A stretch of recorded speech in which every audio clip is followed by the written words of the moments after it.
I woke up screaming, had a terrible dream last night. Welcome to A Whole World of Love, or welcome back. You're watching or listening to my new podcast, What's Your Medium? I am Erin, your grateful host, and I'm going to guide you on this journey into a creative conversation today. So thanks for joining. On What's Your Medium, I'm honored to have the opportunity to listen to and share with inspiring musicians, artists, healers, and creatives of all different mediums. So today, I am holding space for the man known for bringing people together and keeping the authenticity of blues music and culture alive today. All the way in Austin, Texas, I'm proud to bring you Vin Mott. Hi, Vin. How's it going? Good, how are you? I'm great. Welcome to the show. Thank you for having me. Yeah, pumped. Of course. So today we'll be talking a little bit about your upcoming EP. It's called Country Blues in Quarantine. Yep. And I have heard your previous releases, and I absolutely adore them, as well as I've seen you play live, and it's an experience. If you haven't experienced the Vin Mott experience, hopefully you get a little taste of it today and a little inspiration to check out what Vin's doing nowadays. So, what are you doing nowadays, Vin? Well, as you know, I'm living in Texas now. And, I got here just in the nick of time to enjoy 2 full months of normalcy before the pandemic came down. Yes. And I have been stuck in my apartment down here ever since. So I'm in a brand new place. Lately I've just been working a lot, and I've been recording a lot in my room, which is how this EP came to be. Kind of started as an experiment and just a way to kill time during all this, downtime. And yeah, and I'm still working on some new stuff too. I was just working on some stuff today, so some demos and things. Yeah. That's awesome. So, country blues in quarantine. How different is it creating blues when you're at home by yourself, when blues is such a community based, at least in my experience, music genre? Yeah, so I mean, it's definitely not ideal. Um, for I would say it's just not the way I'm used to either. Definitely can agree with, like, this music is meant to be made in person.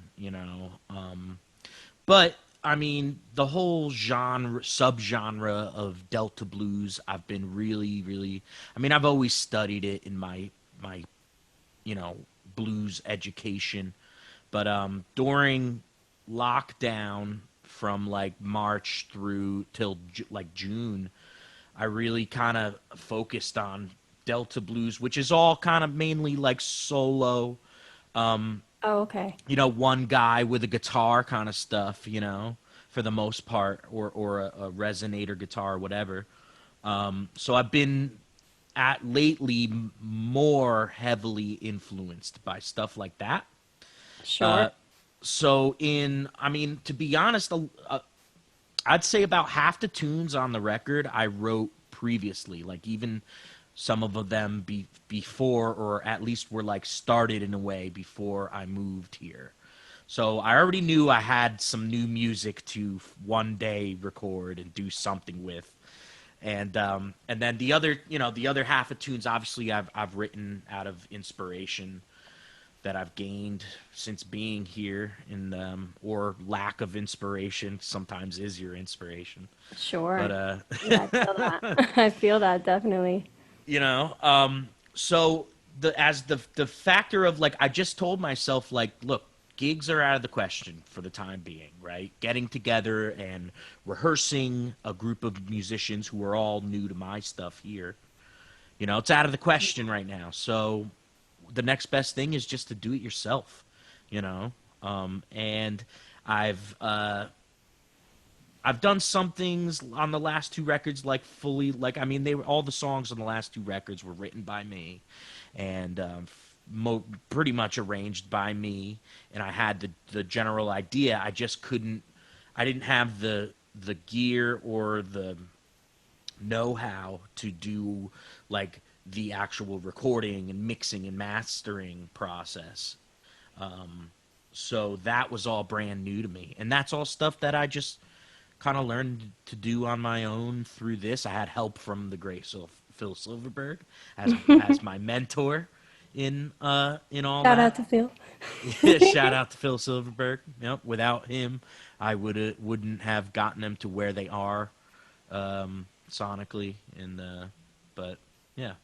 Sure. How do you think the world of music and musicians is changing in terms of studio recordings now that more musicians at home have their hands on equipment and are learning from one another how to make music in their home on their own?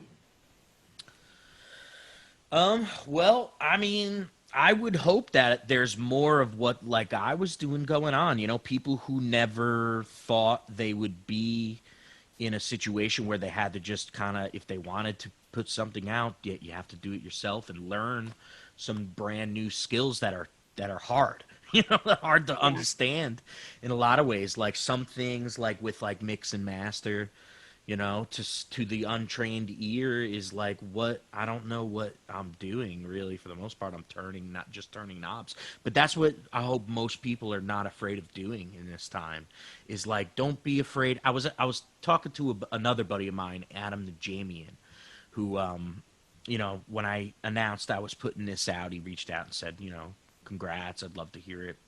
And I sent him some of the tracks to listen to, and he was asking me, like, he's like, man, I'd really love to just get into that, even just to make versions of tunes for myself just to hear. And that's how mine started. And Absolutely. I was like, man, the thing you got to do is not be afraid to mess with stuff, and don't be afraid of like completely messing something up, because like at the end, like, you're beginning from nothing. You know what I mean? So if it turns back to nothing, I mean, you could always do it again. You know what I mean? We have all this Very time true. on our hands to just learn, experiment, and just not be afraid to twist knobs and turn faders and put it all the way up. What does that do? Put it all the way down. What does that do? You know, and try to figure this stuff out. That's really 90% of what it takes, I think, to learn something new during a pandemic. Just don't be afraid to mess up and figure out from mistakes, because you got so much time to figure it out. Sure. Yeah, absolutely. Don't So mind what me while I role, crack a beer. go for it. So what role, because I like to break things down into like the vibration of fear and the vibration of love. And usually we're operating on the spectrum of one or the other or some combination. So, what role has that kind of played in your artistic journey in terms of confidence? And, in what ways has fear held you back? And in what ways has love propelled you forward? Well, okay. So I'm like most typical artistic types, where I get very like overly self-conscious about everything. I'm still super self-conscious about this release too. I'm self-conscious about my first record. And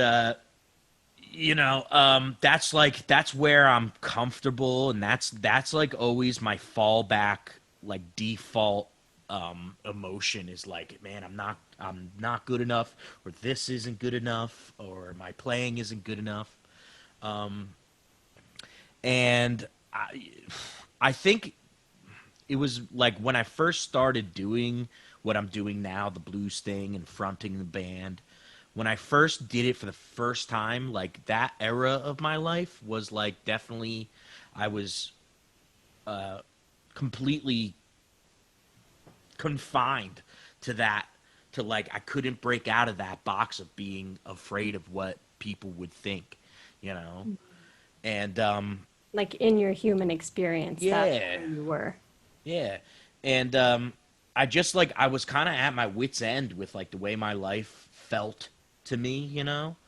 Like the like color of my life, for lack of a better way of explaining Sure. it, was like off to me, you know. And I was like I said, I was like a little depressed and you know not doing anything with my life. And I just like I had nothing else to lose but to go on stage and feel like a jackass for a second and just know you felt like a jackass.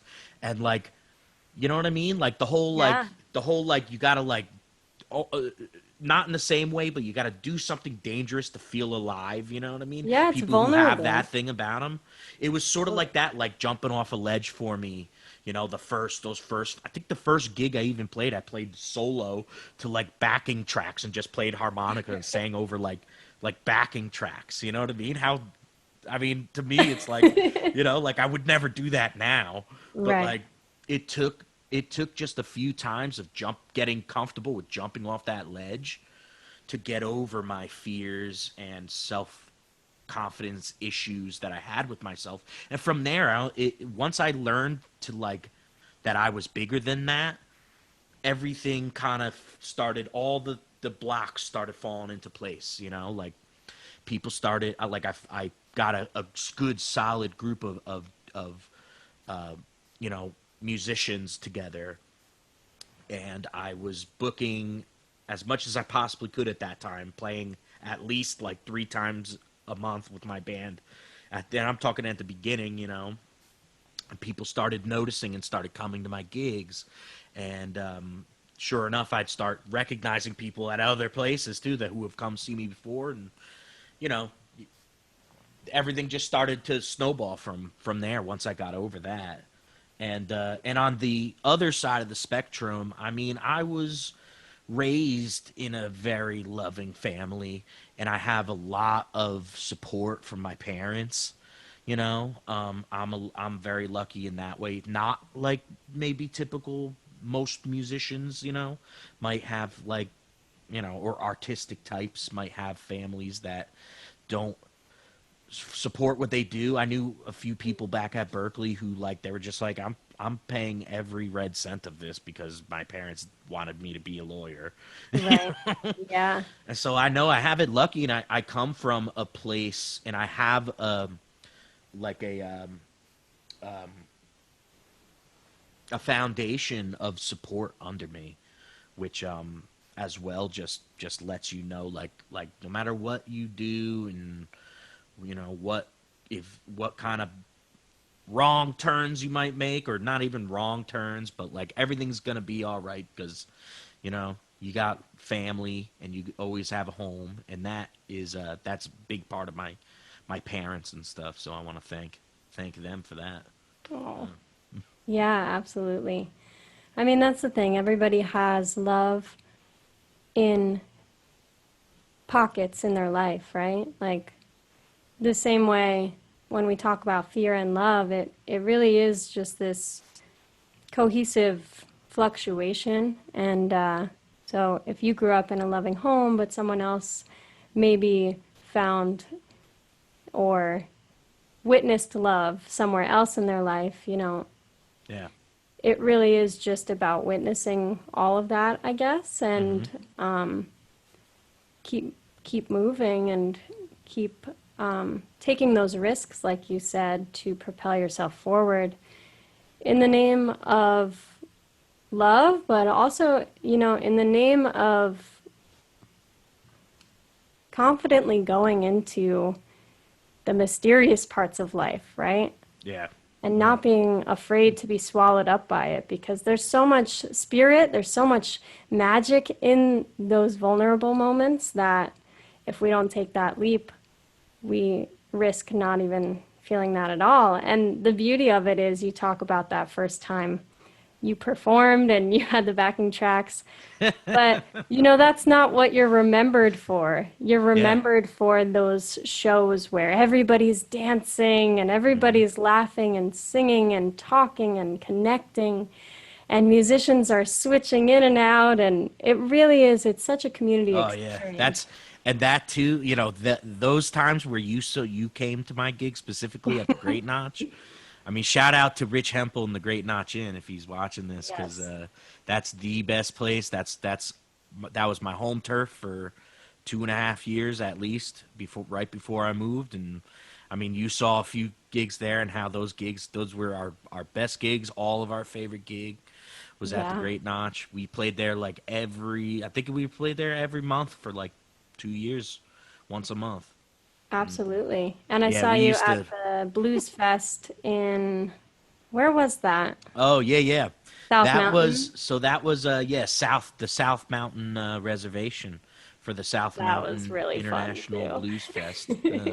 That was the Howlin' Wolf band that Oh was Dean. yeah. That was my buddy. Another shout out to Dean Schott. That was Dean Schott's tribute to Howlin' Wolf, and I was the wolf, and he was Peter, for lack of a. I mean, it Appropriate. wasn't always. I mean, he sang too, but you know, Dean sang some wolf tunes himself that day. But Well, your voice is incredibly powerful coming from, you know, someone who my main instrument is voice and it's really my passion. Your voice is so, you can tell that your breath is so understood by you and that there's this consistency to your voice, this power, but it's like unwavering and it's very inspiring. So, can we talk for a minute sure. about your voice and how Yeah, you've yeah. developed your voice? Well, I'm glad you like it because like I'm definitely most of the time I'm singing is probably not the way some of my vocal teachers in the past would like me to be. But I do make like you said, like I think you're right. Like I have an understanding of my voice and what Yeah. I can do with it and where it can go and what it can do. And I make every inch of lung capacity, breath count. You know, I make everything coming out of my lungs count.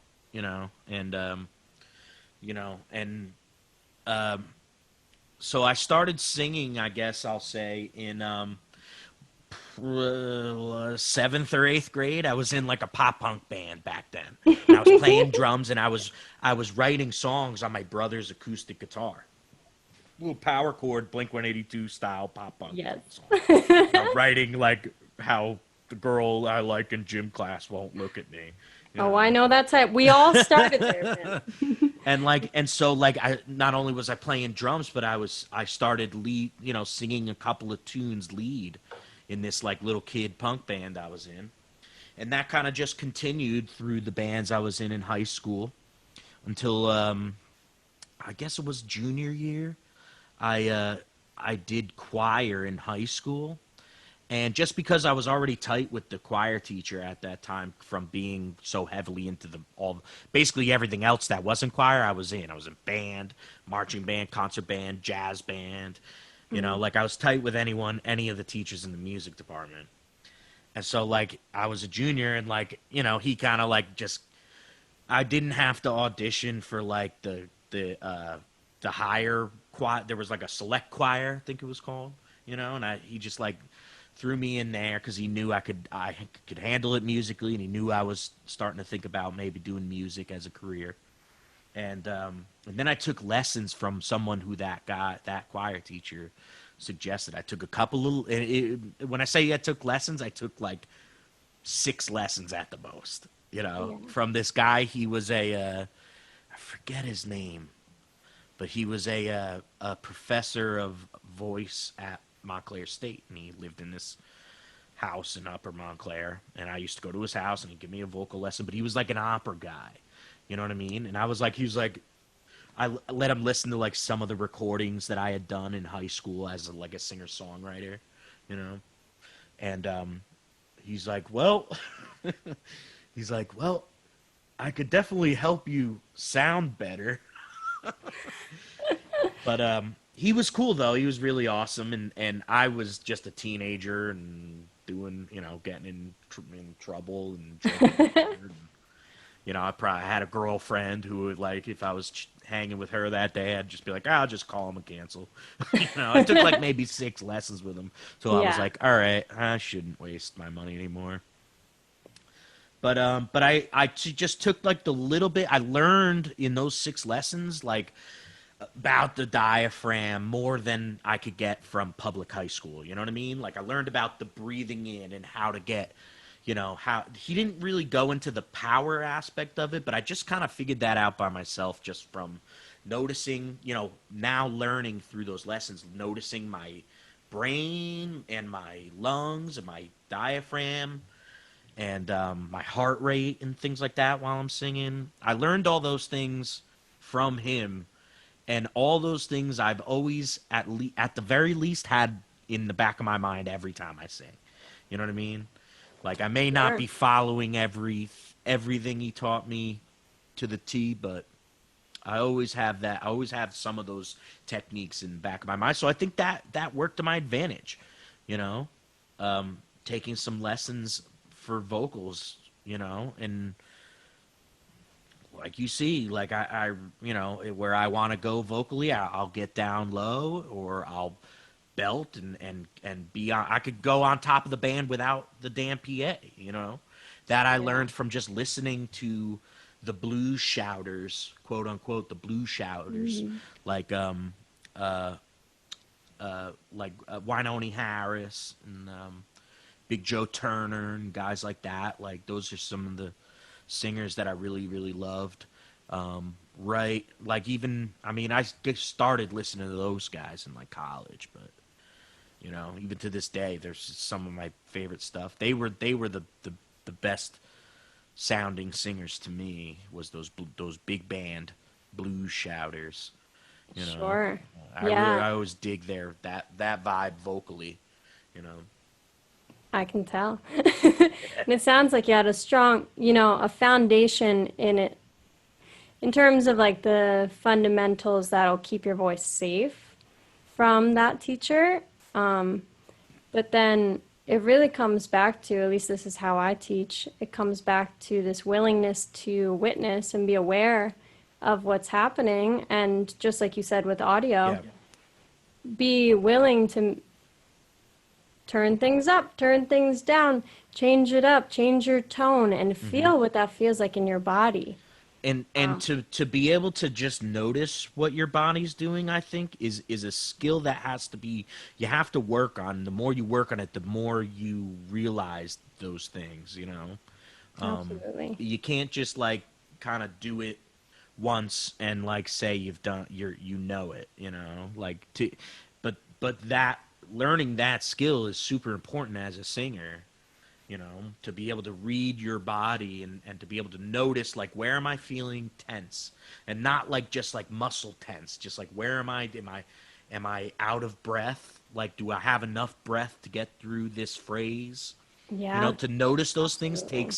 takes practice in itself. Definitely. I've found in my experience that the voice is really the most spiritually and emotionally linked. This is in my experience, instrument because it is your body. So it's interesting being a human Yeah. and going through hard times and seeing how that affects my innate instrument. So, have you ever had an experience in your life where you were healing something or at a low or experiencing something really hard as a human being and it affected your voice or your musicality? Yeah, I would probably say even, like I said, back when I was like a junior in high school, or maybe even a senior in high school. I mean, I think what really catapulted the sound of my voice and the control of it and the I would say it was around then, like during those teenage like oh she broke up with me and like oh I got grounded again for getting caught underage drinking and like You know what I mean? I spent a lot of time, like not a lot of time, but there's this one time I got in trouble for like the third time for underage drinking, and like my parents were like, "No way, you're staying home." You know what I mean? And I had a lot of time to listen to music and sing to myself. And then when I got a car, it like I was singing all the time. Yeah, same. That And is like the all best. that like emo teen shit, like I think brought it. That's like the where it started coming out originally. You know, even in a different. I wasn't singing blues then at all. But I think like the like learning how to use my voice, you know, and like that like all really happened then. I would say. You know. Sure. Do you remember, like, before that release happened, before you kind of opened up and your voice blossomed essentially, do you remember where you felt the most tension, like in your body? Probably, yeah, probably like in my lungs because I've always been a heavy smoker, and back then I Okay. was probably even heavier, to be Sure. honest with So you. just like here. Yeah, but also like not knowing like my range well enough, you know, I would like try to sing things that were way too high for me, and like Sure. I was doing a Yeah. lot of that back then, you know, and just Sure. wasn't mature yet musically, or I'm still not mature as a person. I can't say that, but No, but it makes sense, like the more you know about yourself, the more you get to know yourself. yeah. Because Yep. I think there's kind of this misconception that, well, maybe not anymore, but kind of this concept of like we're born and we know ourselves, but it's kind of like we have a whole lifetime to learn more about like who is this? Like who Yeah. is this body? Who is this mind? Who is this spirit? And so it sounds like the more you learn about yourself, the deeper into your practice you go, and the more comfortable and confident you feel. Absolutely. Yeah. So that's powerful. So obviously, there is a civil rights movement going on right now, the biggest of all time. And there are so many experiences and feelings and actions and meditations and inner and outer work to be done. I think one thing that's always brought people together in terms of community and understanding each other is music and art. So it's interesting at this time in history to see this period of quarantine and then seeing the transition into people being in the streets, people singing in the streets, people painting the streets. And, we won't go too deep politically today, but if you listeners out there want to follow my political thoughts, you can follow me on Twitter at a whole world of L1, as well as join my email list or check out the civil rights tab on my website, awholeworldoflove.com, to keep that conversation going in terms of what we can do and awareness and staying involved. But back to this conversation, what has your experience been watching that transition from everyone being isolated and alone to almost like this new wave of people being in the streets with purpose, all together, working with a cause that they all believe in, and almost feeling this sense of like artistic or expressionary freedom within that? And I'd like to ask that specifically with like where you are as well, because you're in Texas, I'm in New Jersey. Sure. So yeah, what's your experience with that? Well, I mean, I don't know, I don't know if you've seen it or not, but like, I mean, there was definitely some really big protests here. I was, as far as like, the message of the protests, I'm so down with, I was surprised at like all the looting and stuff like that. Um, but yeah, I think like now more than ever, music has to bring everybody together, And as a blues musician, sometimes, and as a white guy and a blues musician, I should say, sometimes it gets a little funny when we go through like these civil things civilly are being brought back up to the attention, to the forefront of our attention, and it like it creates a little bit of awkwardness, maybe just in my mind, of like, all right, I'm a white guy and I'm doing music that it belongs to black people, and belongs to our African American community, and wouldn't be here. I mean, it couldn't have come from Europe, It had to come, from African and Caribbean and Brazilian cultures to all mesh here in America, in the rural South. I talk about it a lot with my friend Todd Roth, how weird it is sometimes, and now more than ever, to be a blues musician in today's day and age. To like, I sort of counter my that like feeling of like being like, am I doing the right thing? Am I, being correct in the way I'm doing this? And the answer to me is yes, because I'm like, not, I'm using blues as like a vehicle to express my thoughts and emotions. And at the end of the day, and I think you'll find with this record, Country Blues in Quarantine, that like it's definitely rooted in traditional rural blues, but has a distinct Vin Mott mark on it. You know what I mean? These tunes that I recorded are by far the most personal, as far as the sound, the groove, the lyrics. I think are complete. All of those things are completely different here than they are on the last two records. And I just think it's the way I tell the story that makes the difference in that. You know. Sure, definitely. And it sounds like you have a deep reverence for where blues comes from. Yeah, And absolutely. You so, hear what it all ways? the. Oh, go I'm ahead. sorry. No, I was gonna say you hear it all the time too, in this blues. This blues. On social media and things. Facebook groups and whatnot. And like, there are some people who are blues musicians and blues fans who like almost try to discredit that it where it comes from. You know what I mean? And it Oh, blows my absolute mind that like you could be a blues fan and a musician, dedicate your life to blues, but then you won't stand up with the black community sure. when it's Yeah. being when it's you know Yeah, because it so that much makes no music, sense to me. absolutely, so much music and so much inspiration. I mean, I think this is understood, comes from suffering, human suffering.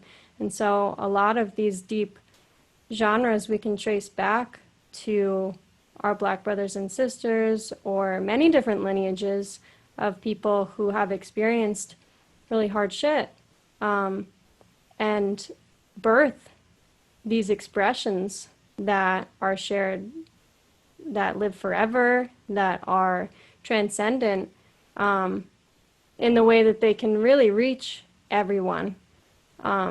So from that, it's interesting we talk about like the New Jersey, like Blink 182 kind of like entrance into the music scene, and then to enter into a genre like blues that's, I mean, I'm not like ragging on Blink 182 right No, but now or it's anything, but it's, profoundly deeper. You know what I yes, mean? absolutely. So It's to enter into that, much more organic. You know what I mean? Yeah. yeah, and very, very deep. It really is a very deep human experience that has been shared by so many people,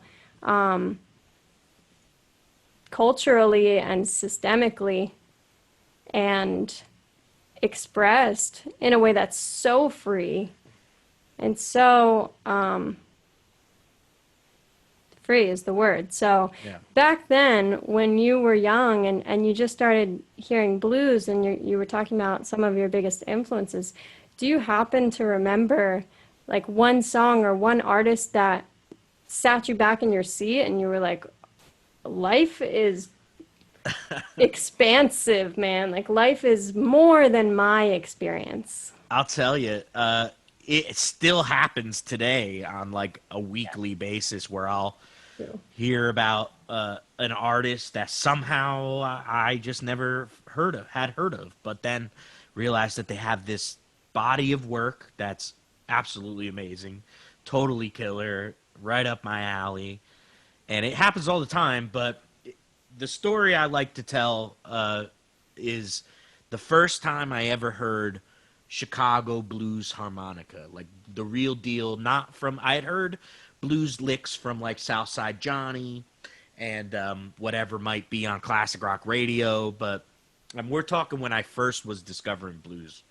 So my I got this Little Walter compilation, the Chess Records best of what one of those things, and I must have been 17 because I remember being in my car and I popped the thing in. I got it for Christmas and I popped the thing in and I'm listening to it and I'm listening and two or three songs go by and I remember thinking to myself like, man, when's the harmonica coming in?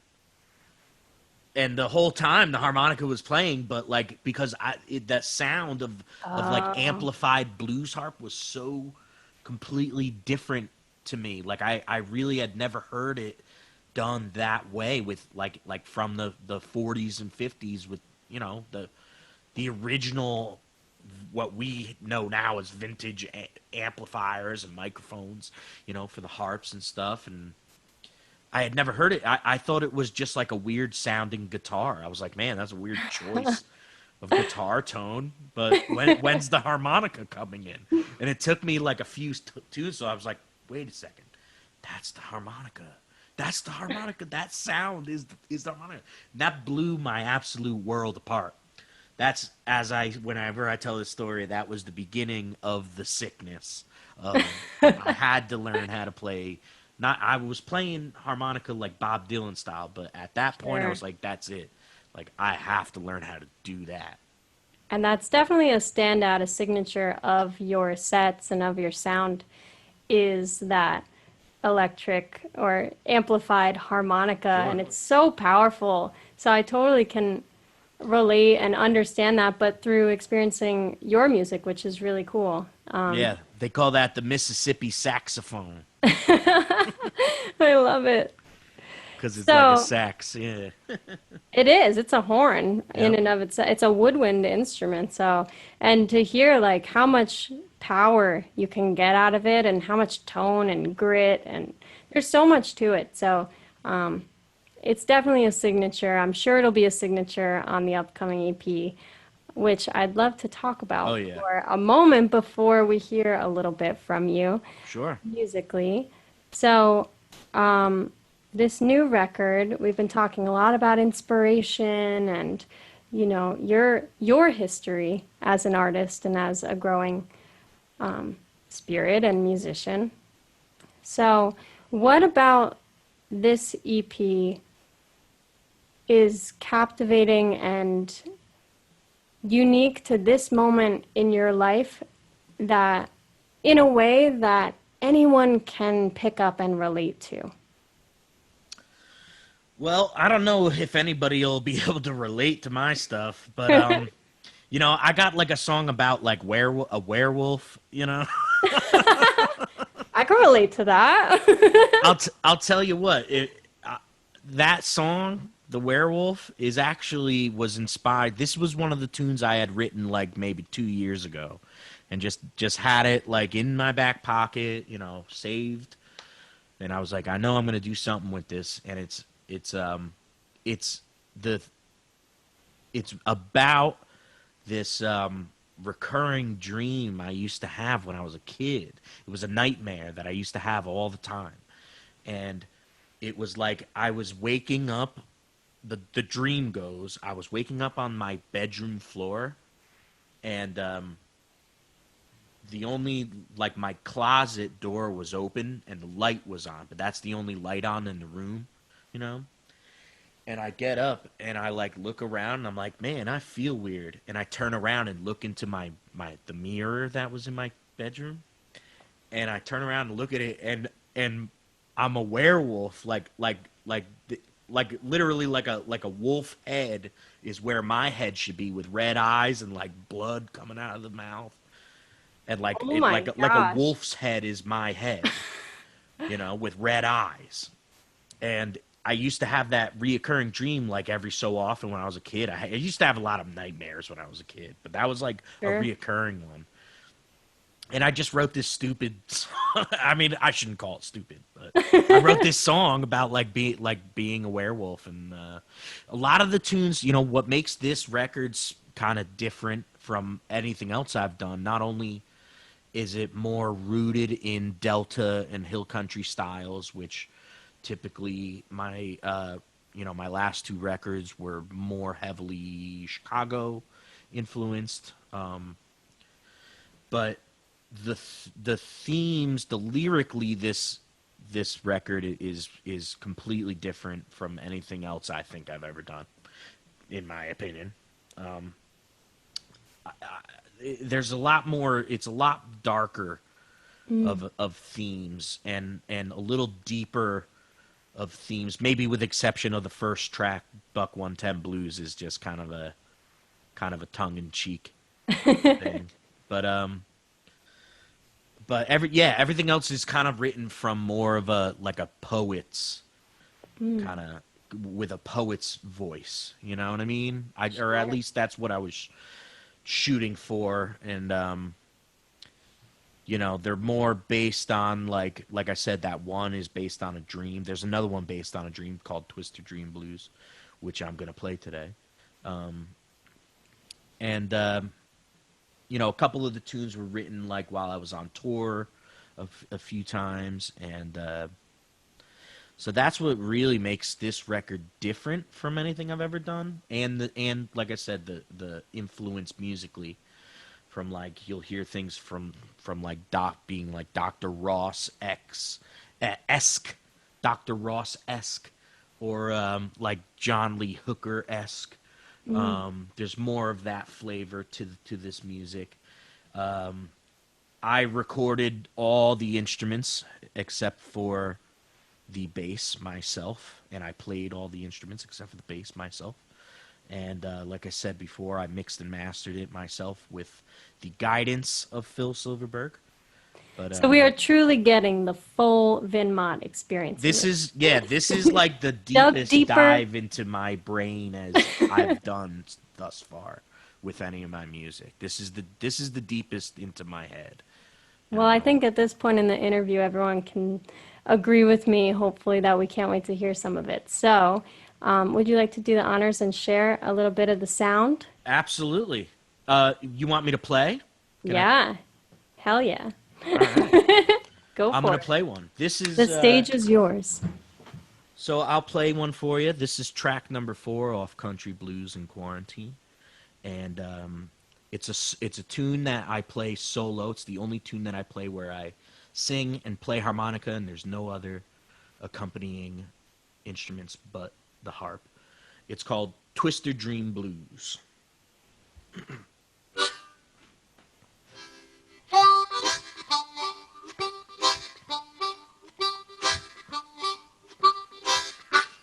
I woke up screaming, had a terrible dream last night.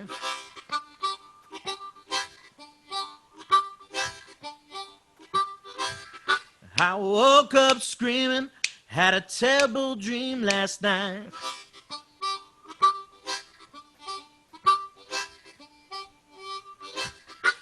That twister tore up every cotton field inside.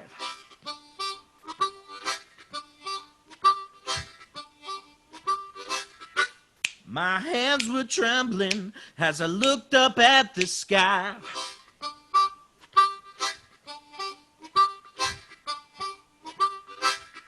My hands were trembling as I looked up at the sky.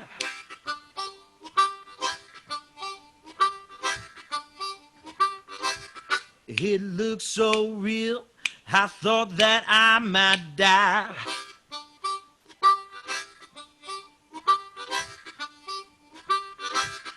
I hid myself under a sycamore tree.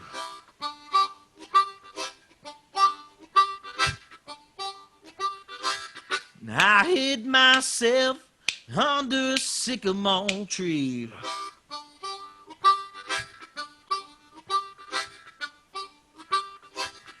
I felt that big old twister coming for me.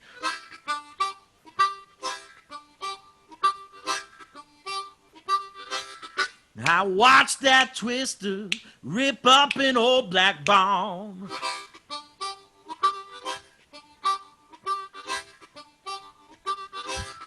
I watched that twister rip up an old black bone.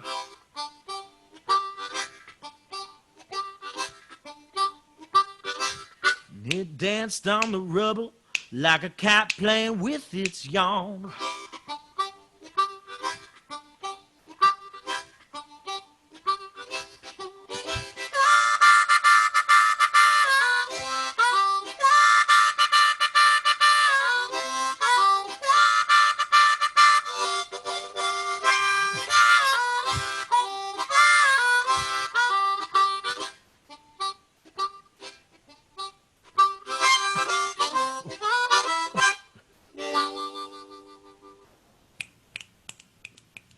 Thank you. Awesome. Thank Thank you. you so much for sharing Yeah. that. Twister I Dream Blues. I am so excited to hear this EP. I love that it's inspired by dreams. I'm a big dreamer, and I pull a lot of inspiration from my dreams as well. So I love hearing that. Yeah, both sleep dreams and awake dreams, Yes, daydreams. yes, absolutely. So before we close, the final question of my podcast is, and remember, there's not only one answer to this, so whatever your answer is the right answer. Follow Oh your boy. intuition. Vin Mott, what's your medium? What's my medium? Mm-hmm. Uh, like a How do you number? love to create? Oh, Your channels. What are your channels? I don't know. We know I mean, music, yeah, but what yeah. else is in the Vin Mott life experience? How else do you express yourself? I would say with an old school aesthetic. I love that. Old school, vintage aesthetic. All right. It's Vin gotta be Mott, old school, baby. expressing himself through music, blues, and an old school aesthetic. So you can check out Vin Mott at Vin Mott Blues. That's on Instagram, as well as vinmott.com. That's one N, everybody. Oh my goodness. That's one N, everybody, and two T's. And the record will be out on Bandcamp first. So if you want to follow Vin on Bandcamp to make sure you don't miss that first release, it's vinmott.bandcamp.com. I'm not Perfect. ashamed to have notes. And of course, you can join the Whole World of Love community at awholeworldoflove.com.